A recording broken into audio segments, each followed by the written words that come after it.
Hi there, my name is Denise Eckert, and I'm from the Relaxation Lounge. And I love coming on here and sharing different tips and techniques to help you lower the stress in your life. Because you know what? Stress is just not good for any of us.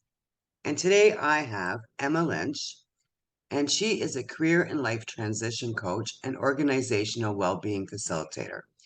Emma is passionate about helping individuals to find the clarity, direction, and goals they need to flourish in their career and lives. Welcome, Emma. Thanks, Denise. Thanks for having me. Now, what inspired you to do this type of work? So, prior to becoming a coach, I actually have a background in human resource management. I spent 13 years working as a HR manager in very busy HR and recruitment sector. And it actually kind of began during the pandemic that I realized, you know what? I'd worked really hard for the last number of years. I'd spent 11 years in the company where I was. I'd essentially grown up in that I got married and I'd had my two children, but I realized I was stuck on a treadmill and I really didn't know how to get off it. I was working really hard. I was dropping the kids off at creche or childcare early in the morning and collecting them basically to put them to bed. The pandemic came along. It gave me a bit of a time to kind of reflect on where I was in my career.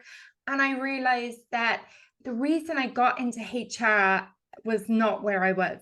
In terms of what I mean by that is you get into HR to really get involved with working and supporting and developing people. But actually, as you go up the career ladder, you spend less time doing the things you love, more time sitting around a boardroom table, and less of that hands-on work.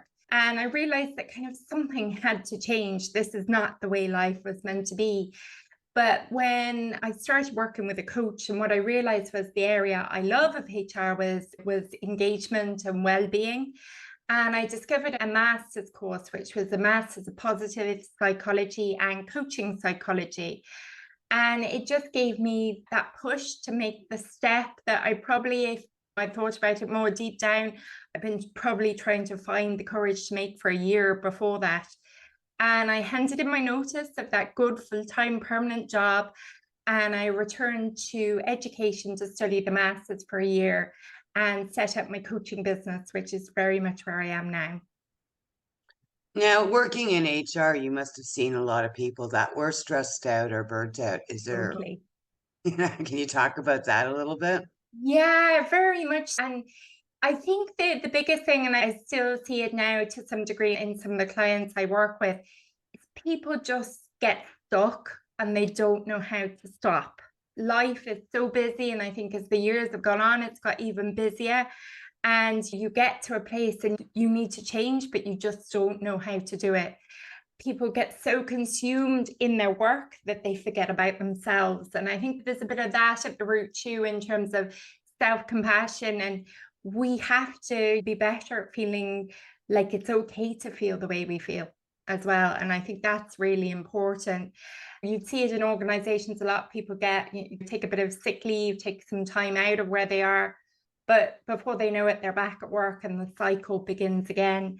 That's the thing that can be very hard to break. Yeah. And you talk a lot about mental fitness. What is Mhm. mental fitness?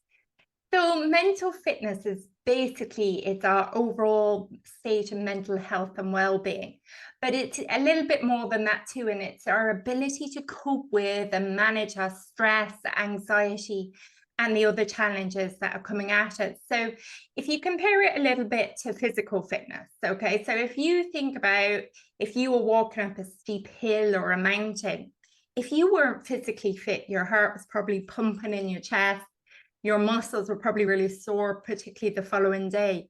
But if you exchange that steep hill or mountain for a challenge in life, okay, if you're not mentally fit, then you start to feel a greater impact of that challenge on your mental health as well.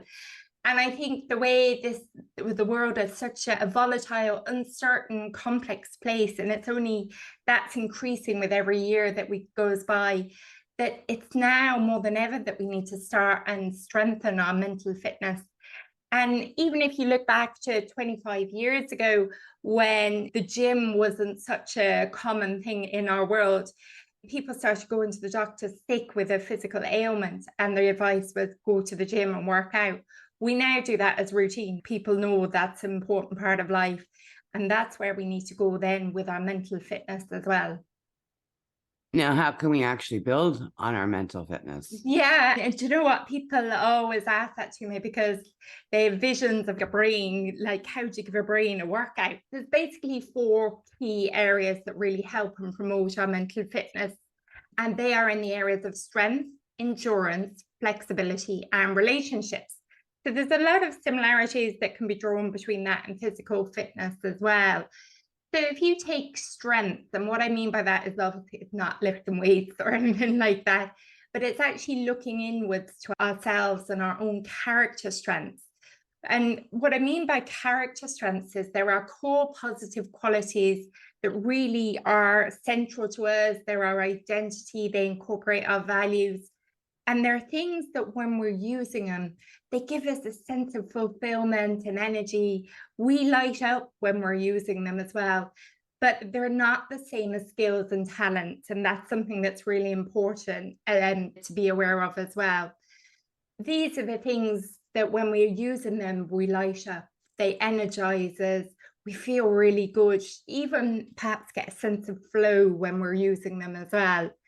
It's the way, what we need to do is find ways to incorporate more our ability to use them in the time we have. So, for example, if you know you're a creative person and that's a core strength, and when you're being creative, you're in your best place. Perhaps you might be working in sales. So you're going creativity, sales, not sure how that works out. But creativity doesn't just mean doing something artistic or anything like that. It's more so how can you really get involved in making a sale creative? How can you engage your customers in a more creative manner? And actually, when you dig down, there are lots of ways you can do that. But it's knowing that creativity is important to you and it's a way of being aware and being able to use it. Because there's a really interesting fact in that when we know our strengths and we're more able to use them, we're actually become 6 times more engaged in our work. Then we're also 3 times more likely to report an excellent quality of life. So they're a really important area for people to become more aware of and to try and use more often in the daily lives. As I'm sure you can see, Denise, is that I'm not like suggesting going out and doing some other kind of workout or anything like that. It's just creating an awareness of ourselves and trying to find ways to use them in different ways within your work as well and your daily life too. Another area is in the area of flexibility. This kind of brings in the concept of mindfulness. I have 2 kids. I have a 7-year-old and a 5-year-old. And I've studied the science of mindfulness. It's amazing. It has real benefits. But I personally still find it very challenging to do. What I encourage people to do, and with the clients I work with, is to look for mindful moments. For example, in the morning, like I used to be a terror now for getting the kids out the door on the way to school and then going, did I lock the door as I've come out the door as well?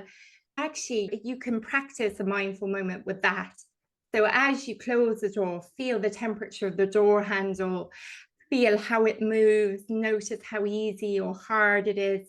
When you put the key in, is it sticking? All those kind of things. And notice then how your hand twists as you lock the door. So it doesn't take any more time out of your day. It's about an awareness. And actually, when you sit in the car, then whether you've locked the door or not. So it's just a very simple technique, but these are things we can do throughout our daily life just to bring us back to the present. Mindful washing up, mindful showering, all that, just recognizing your hands are in the water, what's the temperature, like how are you washing the dishes, how's your hand turning, all those kinds of things are really good to bring us back to the present. The other thing that I talk a lot about is the phone. And like our technology has been one of the greatest gifts to us, but potentially one of a bit of a curse as well. They were deliberately designed in terms of the smartphone to disrupt us and disrupt our attention and our ability to concentrate. And that's a challenge that people find. You get caught in your phone, particularly you've had a long day at work, you pick the kids up, all of a sudden you're scrolling something on your phone, you don't even know what you're looking at. and you're not paying attention to the kids and you're not paying attention to yourself. So there's a great book I came across called How to Break Up with Your Phone by Catherine Price. And she gives this really good tip of take your smartphone and get like a hairband or an elastic band and put it around your phone. And every time you pick up your phone, you notice the hairband or the elastic band, and you go, why is there an elastic band around my phone? And then it brings you to a place of, okay, actually, why have I picked up my phone? So absolutely, you're going to make a call, then that's why you've picked it up. But if you are mindlessly picking it up just to do a bit of this, it helps you put it back down. And look, you just do that for 2 or 3 days to really look at the relationship you have with your phone. And I'm definitely I'm not suggesting we go back to the flip phone or anything like that. But sometimes it's about just assessing who is in control, your phone or you. And I think that's really important when it comes to our mental fitness, particularly with the increases in social media, the Instagram, the TikTok. There's so much distracting us out there too. Another aspect then in mental fitness is around our resilience. And like resilience is a common enough term that's discussed quite regularly. It's certainly not about not feeling the pain of whatever particular adverse situation we're going through, but it's about knowing and understanding what we can take from that, what we can learn from that, and how we can use that in the future as well. There's lots of practical ways to build resilience, like we've talked about, character strength. Goal setting is also really important. Going back to just having some small goals, they don't need to be groundbreaking, but to see that you are making progress towards achieving something is really important. Building up levels of optimism and hope are equally important too. There's a great activity called the resilience plan, which is essentially where you look back at a challenge you've got through in the past and you basically take what you can, look at the supports, the things that kept you going, the words of wisdom that encouraged you, the people around you, all those things that helped you get through that situation. And essentially create a plan of that so that you can apply that when another challenge comes your way. So remembering what helped in the past to help you learn from it in the future when challenges do come your way as well. And the final area then is relationships. And I know there's a lot in the news and on social media about the power of relationships. But connection is so key to our longevity and to our resilience and to our levels of stress. It's about knowing who the people are in your life that lift you up. They're the ones that when you spend time with you, they give you energy. You finish your catch up, your lunch, whatever it might be with them, and you feel great.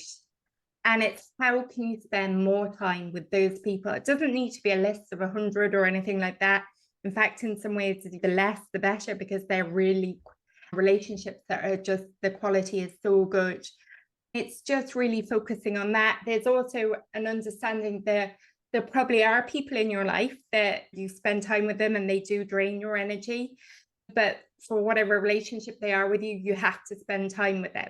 And it's knowing that you can finish with them and you can be a little bit drained, but how can you lift yourself back up after that time as well? But it really does focus around spending more time with the people that help you be the best version of yourself. That was a lot of great information. Yeah, I flew through it.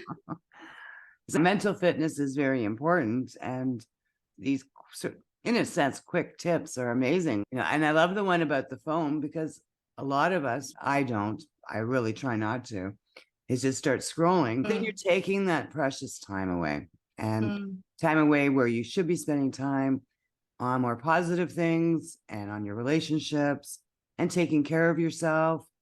I love that, the elastic thing, because a lot of people wouldn't realize how long we spend just looking at nothing. Yeah, very much.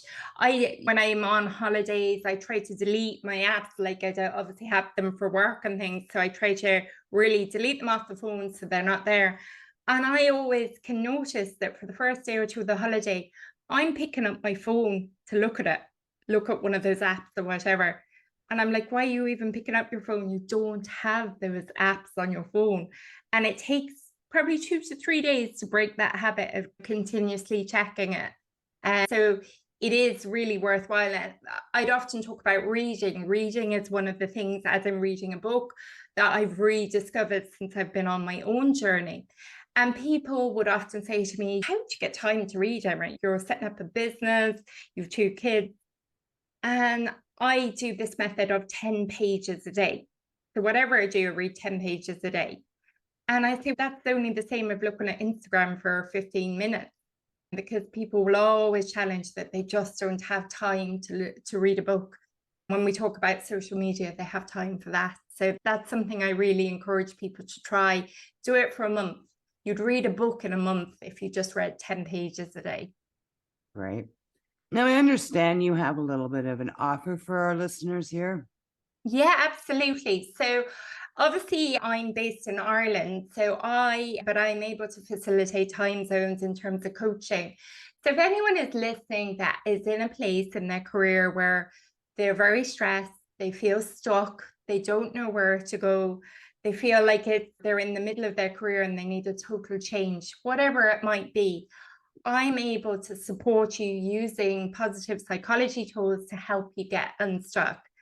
So I have a package of coaching and 3 sessions, which I would offer that at a discount of €25 off my normal package. So that would bring 3 sessions of coaching to €200. And I'd be happy to offer that to any of your listeners. And if they just contact me and just quote the word flourish.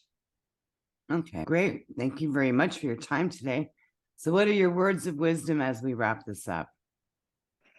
Sometimes it's really about the first step, and it can take a lot of courage to make that first step out of your comfort zone, even if that comfort zone is not the place you want to be. That first step can be full of fear, full of uncertainty, and it is possible to do it. I can support you to do that. Or once you make that first step, it will all suddenly just start to change for you, and it will all make sense. Sometimes you might not know where you're going, but once you know you're setting out and you know who you are, you'll get to the place you want to get to. Wonderful. So anybody that's interested in contacting Emma, I will be putting all her information wherever you're watching or listening to this. And yeah, if you have any questions, feel free to reach out and ask your questions to Emma. Thank you so much, Emma, for your time today. Amazing information. It's all the little things that we put together that can make us so much happier, isn't it? Absolutely. Yeah. Thanks, Denise, for having me. Thank you for listening, and I'll see you in the next episode. If you're looking for more ways to reduce the stress in your life, please visit www.therelaxationlounge.info. Here I've got access to a free Facebook page where you can get support, information on the podcast where I interview different individuals who share their techniques to help you reduce your stress, plus a membership that you can join where you can come and do stress-reducing practice on demand anytime you need to reduce the stress in your life and create more happiness in your world. I'll see you in the lounge.